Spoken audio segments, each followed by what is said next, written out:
Shalom, shalom, soyez encore bénis encore dans le nom de Jésus-Christ, notre Sauveur. De ce jour, c'est intitulé le nom au-dessus de tout nom. C'est mon thème de ce jour. Aujourd'hui, lisant un peu ma Bible, il y a quelque chose qui m'a frappé, qui m'a beaucoup frappé. Et ça m'a aidé à comprendre encore d'autres choses encore. C'est vrai que je comprenais, mais aujourd'hui, ça m'a encore plus ouvert encore l'esprit encore. Ça m'a encore plus ouvert encore l'esprit encore. Et je me suis dit comme ça que je veux la partager avec vous. Je veux la partager avec vous, ceux qui regardent mes vidéos. Je veux la partager avec vous. Et comme je viens de le dire, mon thème de ce jour, c'est le nom au-dessus de tout nom. Le nom au-dessus de tout nom. Et pourquoi le nom au-dessus de tout nom? Je vais d'abord prendre le peuple africain. Je suis africain, donc je vais d'abord prendre le peuple africain. Nous savons très bien que dans notre coutume africaine, tous les noms ne se donnent pas parce qu'il faut les donner. Soit il y a quelque chose qui s'est passé, soit dans la famille, il y a quelqu'un qui est mort et peut-être qu'on donne le nom. Ou bien soit, il y a quelqu'un qui a tellement reçu sa vie qu'on donne le nom à l'enfant qui vient. Donc, dans notre coutume africaine, les noms ne se donnent pas parce qu'il faut les donner. On donne les noms par rapport à quelque chose. On donne les noms par rapport à un événement. Et on donne ces noms-là. Voilà. Je vais prendre aussi du côté juif. Sur le juif, le peuple de Dieu, on ne donne pas aussi les noms parce qu'il faut aussi les donner. On donne les noms par rapport à quelque chose. On donne les noms par rapport à quelque chose. Et nous savons très bien que les noms que nous donnons à nos enfants est beaucoup significatif. Le nom peut déterminer sa vie, peut déterminer tout ce qu'il est. Son nom peut déterminer tout ce qu'il est. Donc, je voudrais dire ici que les noms que nous donnons à nos enfants, si par exemple l'enfant doit s'appeler tristesse, l'enfant sera triste toute sa vie. Si l'enfant doit s'appeler détresse, l'enfant sera toujours en détresse. Donc, il y a le côté spirituel du nom et il y a le côté physique du nom. Donc, le côté spirituel du nom, il y a la puissance qui accompagne ce nom-là. Il y a la puissance qui accompagne ce nom-là. Je vais dire quoi? Je vais dire pourquoi la Bible nous dit qu'il y a un nom qui est au-dessus de tout nom. Ce qui veut dire que quoi? Que ce nom qui est au-dessus de tout nom, elle est comment? Pourquoi est-ce qu'il peut y avoir un nom qui est au-dessus de tout nom? Pourquoi avec ce nom-là, ma vie peut changer? Pourquoi avec ce nom-là, ta vie peut changer? Pourquoi avec ce nom-là, quelqu'un qui est malade depuis 40 ans peut retrouver la santé? Malgré que la personne qui porte ce nom-là n'est pas là physiquement. Pourquoi avec ce nom-là, on peut faire des choses extraordinaires? Alors que la personne qui porte ce nom n'est pas là. Aujourd'hui, la personne qui porte ce nom-là n'est pas là. Il n'est pas là. Mais regardez un peu le nom que cette personne porte. D'abord, on nous dit qu'il s'appelle Emmanuel, qui signifie Dieu est avec nous. Mais Emmanuel, qui signifie Dieu est avec nous, il n'est pas là. comment il peut être avec nous? Il n'est pas là, comment il peut être avec nous? Donc, voyez maintenant le côté spirituel du nom. Le côté spirituel du nom nous donne la possibilité de croire que même s'il n'est pas là avec le nom, nous pouvons faire des choses extraordinaires. Avec le nom, nous pouvons faire des choses extraordinaires. La Bible nous parle de 2 personnes qui sont sorties de l'église. Ils ont fini de prier, faire ce qu'ils voulaient faire. En sortant, et ils ont croisé une personne. Une personne qui était malade. Mais la maladie venait d'un truc des pieds. La personne ne pouvait pas marcher. Et la personne, la Bible nous dit que cette personne-là, on lui mettait devant le temple pour demander de l'aumône, donc demander de l'argent. Mais c'est facile là, ces personnes que celui-là a croisé, ils n'avaient pas d'argent à donner. Ils avaient seulement qu'un nom à donner. Ils avaient seulement qu'un nom à donner. Aujourd'hui, est-ce que avec le nom, je prends l'exemple, avec le nom de Kofi, est-ce que je peux aller dans une banque et puis dire, bon, je suis venu ici au nom de Kofi, donnez-moi telle somme? Impossible. Soit je me retrouve dans un endroit où il y a beaucoup d'hommes qui sont malades. Et puis je dis, bon, au nom de Pierre, levez-vous et marchez. Impossible. Impossible. Pour dire une chose, que avec ces 2 noms que je viens de dire, il n'y a rien qui accompagne ces noms-là. Il n'y a pas de puissance spirituelle efficace qui accompagne ce nom-là pour créer quelque chose dans la vie de ces personnes-là. Il n'y a rien. Rien. Zéro. Il n'y a rien. Mais regardez un peu ce qu'ils vont dire. Ils n'ont rien à te donner. Nous n'avons rien. Nous n'avons absolument rien. Je m'attendais à dire, bon, c'est vrai qu'on n'a rien, mais au nom de Moïse, lève-toi et marche. Pourquoi? Mais Moïse a fait des choses extraordinaires. Moïse a divisé l'eau. Le peuple est passé. Moïse a pris son bois, il a tapé le rocher. L'eau a coulé. Moïse a fait des choses extraordinaires. Mais pourquoi ils n'ont pas dit le nom de Moïse? Parce que le nom de Moïse ne peut rien produire. Le nom de Moïse n'est pas assez efficace pour donner la santé à ce monsieur. Je m'attendais à dire, par exemple, un nom comme Élie. Mais Élie a invoqué le feu. Élie a invoqué le feu. Mais le nom d'Élie ne pouvait rien faire dans ce cas-là. Le nom d'Élie ne pouvait rien faire. Pourquoi? Parce qu'il n'y a pas assez de force spirituelle qui accompagne ce nom-là pour créer quelque chose d'extraordinaire dans la vie de ce monsieur. Il fallait un nom, un seul nom. Moi, je porte le nom de Shadrach, qui veut dire « Moi aussi, j'adorerai l'Éternel ». Mais ce nom-là n'est pas assez efficace pour créer une chose. Moi, j'ai un nom. Tu as un nom. Nous avons un nom. Nous portons des noms. Mais la Bible dit, ce nom-là, ce nom, le nom au-dessus. Donc nous avons des noms. Mais il y a un nom qui est au-dessus de tout autre nom.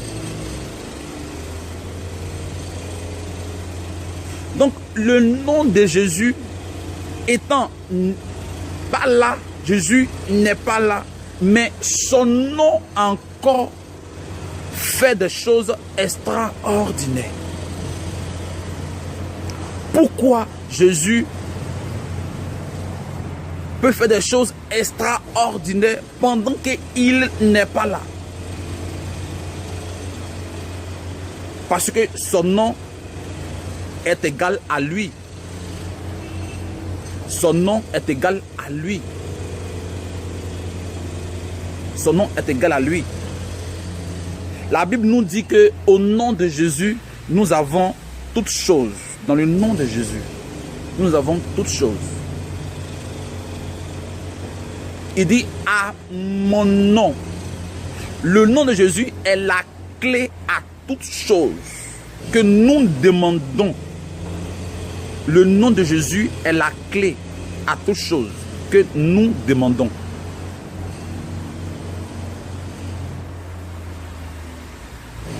Je voudrais bien nous dire aujourd'hui que sans ce nom-là, nous ne sommes rien.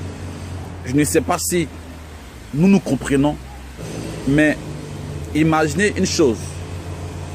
Jésus qui est mort sur la croix, ok? Et son sang coule. Son sang a coulé sur la croix. D'accord? Imaginez que le sang de Jésus représente tout l'or du monde. Le sang de Jésus représente tout l'or du monde. Mais qu'ils ont entassé dans une chambre. Dans une chambre. Et on nous dit que celui qui veut quelque chose, ce que tu veux, ce que tu veux. Si par exemple tu veux un enfant, bon, tu rentres, tu dis bon, je suis venu prendre un enfant. Mais quand ils vont te demander, mais au nom de qui, tu dis bon, prenez ça dans le compte de Jésus. Dans la banque de Jésus. Prenez ça dans la banque de Jésus. Parce que son sang est tout ce qu'il représente. Comment ce monnaie d'échange pour avoir l'enfant que tu veux avoir. Tu veux te marier, mais tu n'arrives pas à te marier. Tu n'arrives pas à t'attacher à un homme. Tu vas et tu dis, bon, je vais me marier. Bon, on prend ça dans le compte de qui? Bon, prenez ça dans le compte de Jésus. Son sang est le change. Le sang de Jésus-Christ est le change. Donc, avec ce nom-là, nous pouvons faire des choses extraordinaires. Nous pouvons toujours faire des choses extraordinaires. Et nous ne savons pas. Je vous l'ai dit, si avec ce nom-là, nous pouvons faire des choses extraordinaires, alors pourquoi est-ce que nous en privons d'utiliser ce nom-là pour faire des choses que Dieu attend voir? Parce que quand Dieu nous voit, il nous voit pleinement. Il nous voit comme nous sommes. Il nous voit comme nous sommes. Dieu ne peut pas nous voir comme des hommes sans issue. Non. Dieu nous voit pleinement. La Bible nous dit que Dieu nous a créés à son image. Donc Dieu nous voit comme lui. Dieu nous voit comme lui. Mais comme nous sommes des hommes, tout dépend de nous. Si nous voulons. Si nous voulons. Je ne sais pas si je me fais comprendre. Le nom au-dessus de tout nom. Le nom au-dessus de tout nom. Pour dire que même si Jésus n'est pas là aujourd'hui, seulement qu'il a dit son nom, seulement qu'il a dit son nom, ta vie peut changer. Jésus n'est pas là. Il a dit, il est avantageux pour vous que je pars au Père. Il est avantageux pour vous que je pars au Père. Oui, il est avantageux pour vous. Pourquoi? Parce que quand il ira au Père avec son nom, nous pouvons demander en son nom. Pour que en son nom, nous pouvons, pour que en son nom, nous obtenons tout ce que nous demandons. Pour que en son nom, nous obtenons tout ce que nous demandons.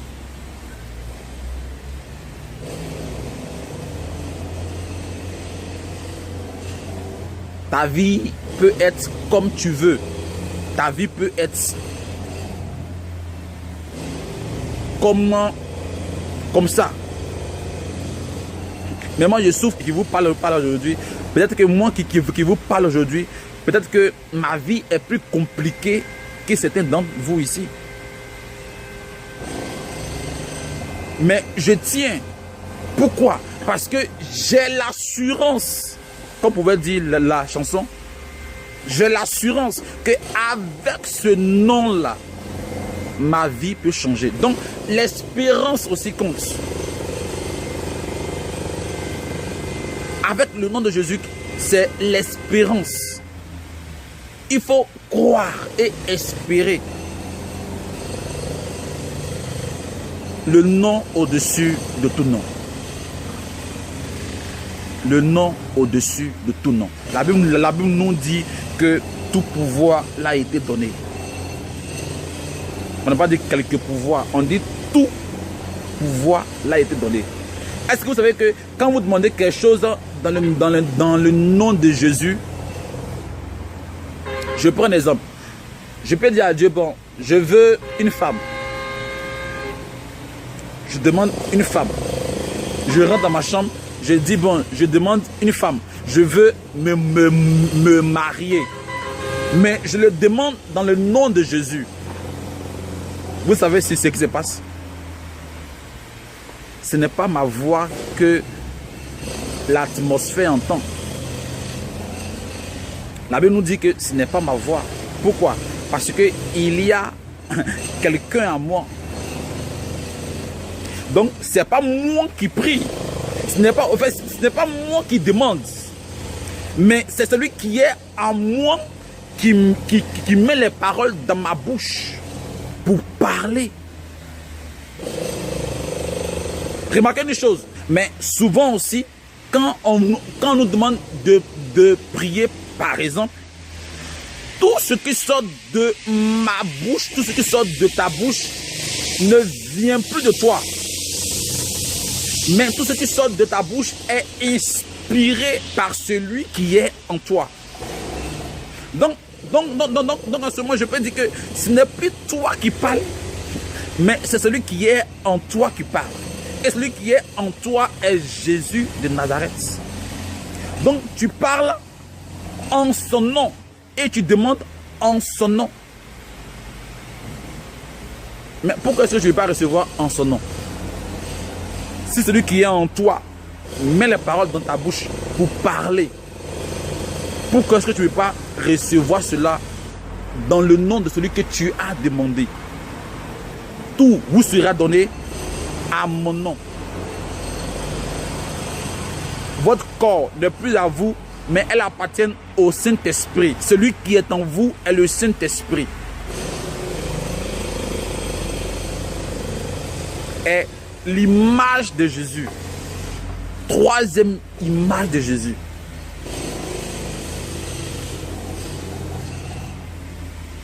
Aujourd'hui, je veux simplement nous dire que dans ce nom-là, nous n'avons rien à perdre. C'est dur, oui. Nous savons tous, la vie est dure. C'est vraiment très très très dur.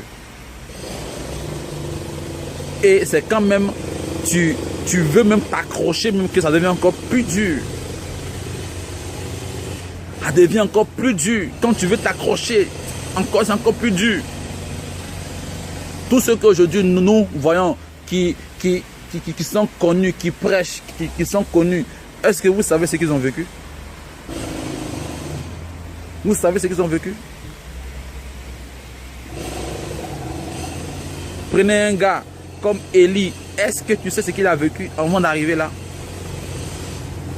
Prenez un gars comme Moïse. Est-ce que tu sais ce qu'il a vécu avant qu'il arrive là?